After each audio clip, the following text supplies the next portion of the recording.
So, what if you could drop 20 pounds in just 1 month on a keto plan that feels, well, smarter and way less restrictive?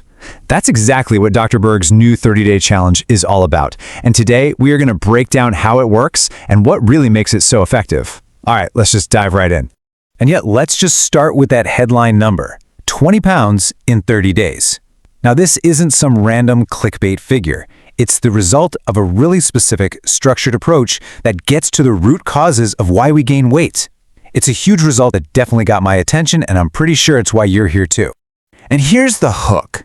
This whole plan has a few really important parts, but there is one specific element that is an absolute game changer. Seriously, and we are definitely getting to it, so you're going to want to stick around for that. Okay, so first things first, we need to get our heads around what makes this plan different. You know, a lot of us hear keto and we just think bacon, butter, and more bacon.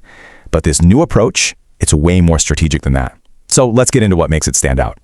Now this right here shows the huge shift in thinking. Your typical keto is all about piling on the fat to just force your body into ketosis. But Dr. Berg's plan?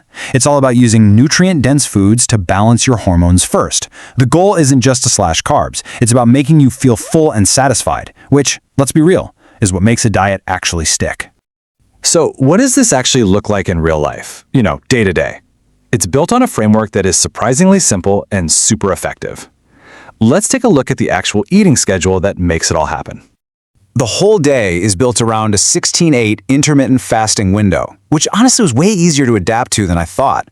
That first meal, usually around noon, is just packed with good protein and healthy fats. We're talking eggs and avocado or a big salad with chicken. Dinner is pretty similar, lean protein like fish or meat, and then a ton of non-starchy veggies cooked in good fats like real butter or olive oil.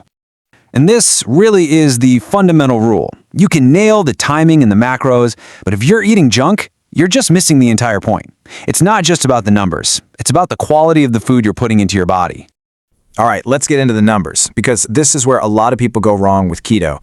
It is not about eating an unlimited amount of fat. There's a very specific strategic balance here that's designed to get the best possible results.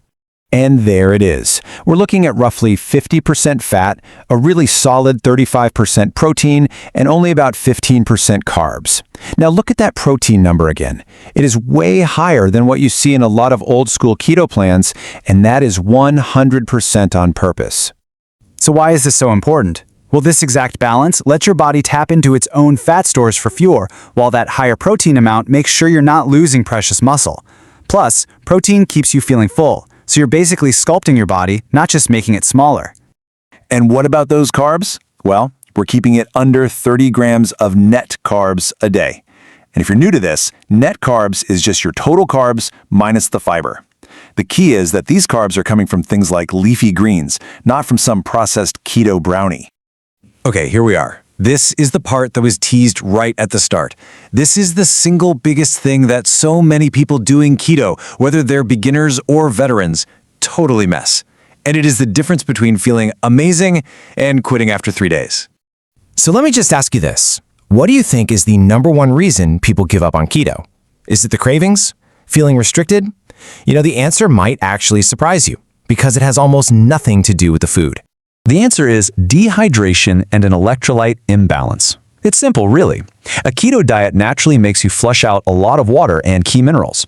The fix for this is absolutely non-negotiable. You have to drink 3 to 4 liters of water a day, and you have to add in electrolytes, specifically sodium, potassium, and magnesium. This one step is what stops the keto flu in its tracks and keeps your energy levels stable. And honestly, that is the perfect way to put it.